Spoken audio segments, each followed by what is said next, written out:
On Snow White and the Huntsman, our costumes were designed by three-time Oscar winner Colleen Atwood. Colleen is a true artist, and I was amazed by what she created for us. Colleen Atwood, costume designer for Snow White and the Huntsman. The first character that I encountered on the film was Kristen Stewart, who's playing Snow White. We didn't want her to be sort of a puffball little Snow White. We wanted her to be sort of a badass Snow White, like someone who was tough, who'd been through who'd had a journey already at a very young age. We wanted to sort of have a fairy tale quality to it without it being all fairy-like. So we decided to make it out of a suede with stitch detail and a little bit of metal on it to reflect that she was maybe a little bit royal, but not blinged out. The costume had to run for a long time through the story, so we wanted it to be able to change. I underdressed it with leather pants and boots that she could run in and do all the things that she had to do in the film, because there's a lot of action in the film. As she goes through the woods, her dress undergoes different changes. It starts as a long dress and overdress and then gets ripped away, so you see the leather leggings underneath and a shorter top, and that's mainly what she wears for the movie. At the end of the movie, she becomes sort of a heroine to the People's Army, and at that point, to prepare for a battle, we made her a hand-sculpted custom suit of armor that she wears for this sequence of the film. The next character that I encountered was Ravenna, the evil queen.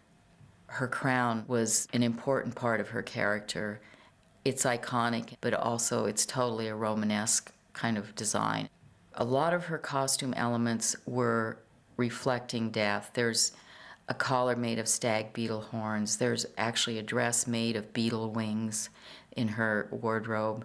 There is a wedding dress for her, which is at the beginning of the movie, that has a huge collar made out of really fine, almost skeletal type bones.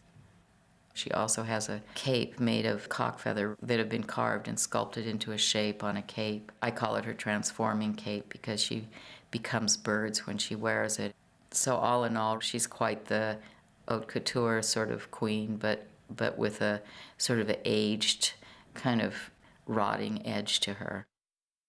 The next character that I encountered was Chris Hemsworth, who is our lovely huntsman. Everything that he wears in the film, he carries on his back, his weaponry, everything. So we designed it all to work in that way. He has different variations of it, coat on, coat off, but it's basically that. And it's all made out of real materials that you could find in the woods, like different kinds of buffalo leather and all kinds of leather sewn together by hand, all handmade, a rough woven, hand-woven linen shirt fabric. He was definitely sort of the organic character of the story.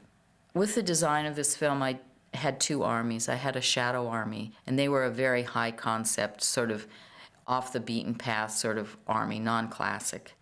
It was really fun to get to do an army that sort of you hadn't done before, that nobody's seen before. We made over 350 costumes for them, and that process, along with the Silver Army, which you see on King Magnus and his people, and also on Snow White, began in January, way before pre-production started on the film in other areas. To do this kind of work, you start with a lot of concept work and then a sculpt and a mold. So that process is almost a 4-month process before you have a costume.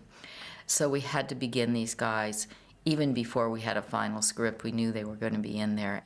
I think they look pretty scary when you see all 1,000 of them coming at you in the movie. I've made over 1,000 costumes for this film, including 2 armies. It's been an incredible undertaking, and collaborating with these 3 main actors, this has been an amazing experience for me.